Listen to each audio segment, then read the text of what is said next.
Donc, le CIAF, ça veut dire le Centre d'intervention en abus sexuels pour la famille. On a un mandat qui est régional, bien qu'on ait un pignon sur rue dans la ville de Hall, la ville de Gatineau.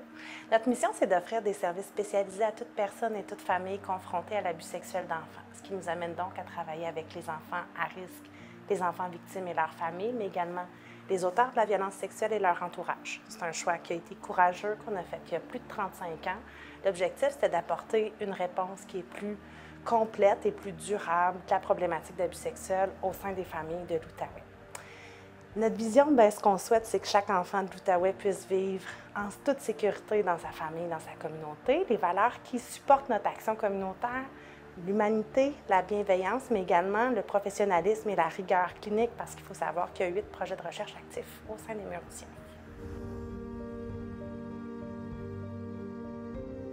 L'impact du CIAF, ce que je veux qu'on retienne, c'est que c'est concret, c'est humain, puis c'est du vécu. Puis je pense que je pourrais étaler un descriptif, puis les statistiques de notre clientèle. Je pourrais parler des projets de recherche, puis de l'efficacité de nos pratiques, mais je pense qu'il n'y a rien de plus parlant que des mots d'enfants qui expliquent qu'est-ce que ça veut dire, un passage au CIAF. Fait que j'ai 2 histoires que je traîne dans mes poches depuis plus d'une décennie avec l'accord de ces 2 enfants-là devenus adultes maintenant et de leur famille.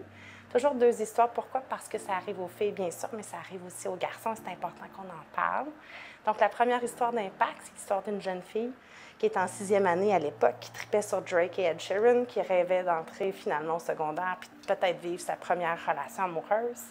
Une nuit, son papa, en qui elle avait confiance, est entré dans sa chambre et a posé des gestes de violence sexuelle.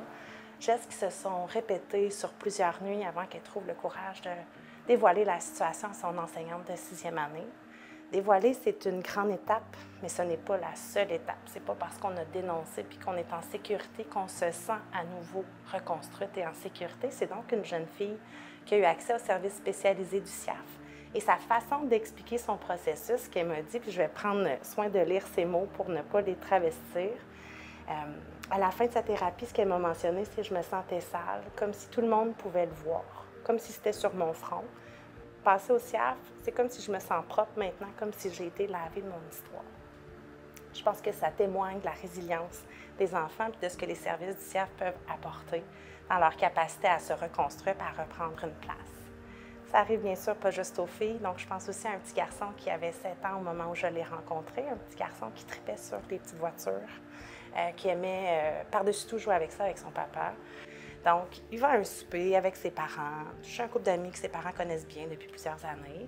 Je joue aux petites voitures avec cet homme-là. Il est super content parce qu'il y a un ami adulte pour jouer avec lui aux petites voitures. Puis cet homme-là va lui proposer un sleepover que les parents et le petit garçon vont accepter. Cette nuit-là, il y aura des gestes de violence sexuelle qui vont être posés à son endroit. Donc, un épisode unique, mais une fois, c'est bien suffisant pour provoquer des conséquences assez désastreuses chez nos enfants. De retour chez lui, refuse de jouer aux petites voitures avec son papa. Son papa se pose une multitude de questions. On a un petit garçon qui est devenu agressif, très colérique, lance les petites voitures, les brise continuellement. Et donc, à force de poser des questions, le petit garçon en voiture va finir par dénoncer ce qui s'est passé cette nuit-là à son papa. Il va venir en thérapie au CIAF. Ce qu'il a pu exprimer à travers les jeux, l'art, les métaphores, c'est ceci. Donc, le CIAF, c'est comme un gros garage. Puis les intervenantes, c'est comme des super mécaniciennes. L'abus sexuel, ça brise les émotions, comme les accidents brisent les voitures. Quand tu viens au CIAF, c'est comme si tu te fais réparer les émotions. Fait que maintenant, je peux reprendre la route.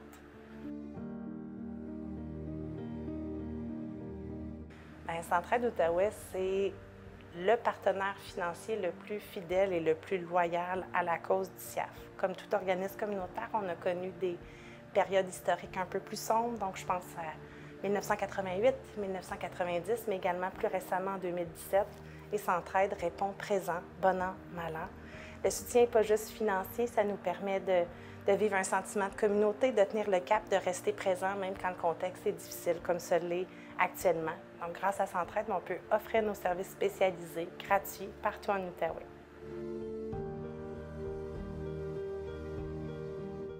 À vous qui donnez à Centraide, sachez que vous soutenez des enfants et des familles d'ici, de notre communauté en Outaouais.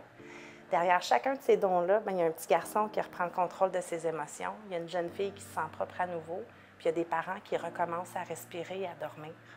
Quand on soutient Centraide, on contribue à bâtir un filet de sécurité, pas juste pour les enfants des autres et les familles des autres, mais pour nous tous, car nous ne sommes pas à l'abri, personne, de vivre des difficultés, d'avoir besoin un jour de s'appuyer sur sa communauté.